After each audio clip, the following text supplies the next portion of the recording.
tadi kita sudah membahas mengenai vagina, lalu ada uterus atau rahim, lalu ada oviduk atau tuba Fallopi. Nah, yang terakhir pada organ reproduksi internal wanita ada yang namanya ovarium. Ovarium ini merupakan gonad wanita atau bagian organ yang menghasilkan sel ovum melalui proses meiosis pada oogenesis. Proses lepasnya telur dari ovarium disebut dengan ovulasi. Nah, pada ovarium ini berjumlah sepasang, terdapat di kanan dan sebelah kiri. Fungsi dari ovarium ini yaitu untuk memproduksi ovum atau sel telur dan untuk memproduksi hormon kelamin wanita, yang diantaranya terdapat hormon estrogen dan hormon progesteron. Nah, biasanya saat terjadi ovulasi atau pelepasan sel telur terjadi pada salah satu dari dua ovarium ini, ya. Nah, pada saat melepaskan sel telur setiap menstruasi.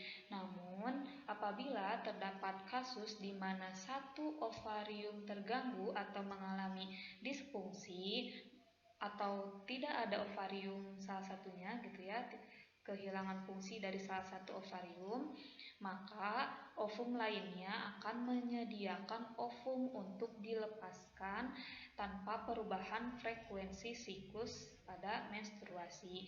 Jadi ketika salah satu dari ovarium ini tidak berfungsi, maka ovarium yang lainnya tetap masih bisa berfungsi sehingga tidak terjadi perubahan frekuensi pada siklus. Nah, selanjutnya, terdapat struktur ovarium. Yang pertama ada epitelium germinatum, lalu ada bagian korteks dan medula. Nah, epitelium germinatum ini merupakan lapisan epitel kuboid yang menutupi germinal permukaan ovarium. Lalu yang kedua ada korteks. Nah, korteks ini merupakan posisinya itu terletak setelah bagian dari epitel germinatum yang sebagian tersusun oleh jaringan ikat yang terdapat yang namanya folikel ya, dan oosit. Selanjutnya ada medula. Medula ini merupakan bagian terdalam yang disusun oleh jaringan neurovaskular atau mengandung pembuluh darah dan saraf. Nah, sekarang kita bahas ya terkait dengan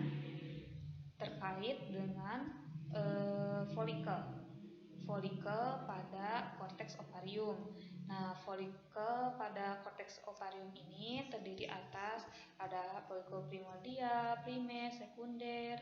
Nah, ini merupakan yang namanya folikel ovarium, terdiri dari sel telur yang dikelilingi oleh satu atau lebih folikel. Lalu ada yang namanya folikel matang atau folikel de Graaff yang merupakan folikel yang mengalami ovulasi dominan dan umumnya hanya satu kali setiap siklus menstruasi. Lalu ada yang namanya corpus luteum. Corpus luteum ini atau badan kuning ya, badan kuning ini merupakan folikel matang setelah ovulasi yang menghasilkan hormon estrogen, progesteron, dan relaksin. Nah, jadi di sini dapat kita simpulkan, kita bahas dari mulai ovarium. Jadi ovarium akan melepaskan sel ovum atau yang kita kenal sebagai proses ovulasi yang akan ditangkap oleh yang namanya Frimbiae pada oviduk atau tuba Fallopi. Lalu dari film biaya ini akan menuju yang namanya infundibulum, lalu menuju ampula tuba. Ya, ampula tuba ini merupakan tempat terjadinya proses pertemuan antara sel telur dan sel sperma. Nah, lalu dari ampula ini nantinya akan menuju ismus yang menghubungkan antara ampula dengan uterus menuju uterusnya. Jadi diteruskan dari infundibulum menuju ampula lalu ke uterus. Ya, lalu dari uterus ini nantinya akan terjadi yang namanya melekatnya zigot pada dinding rahim atau dinding uterus, sehingga nantinya akan mengalami atau bisa menjadi tumbuh dan berkembang pada embrio sampai dia siap lahir dan akan keluar menuju vagina. Nah, ketika tidak dibuahi bagaimana?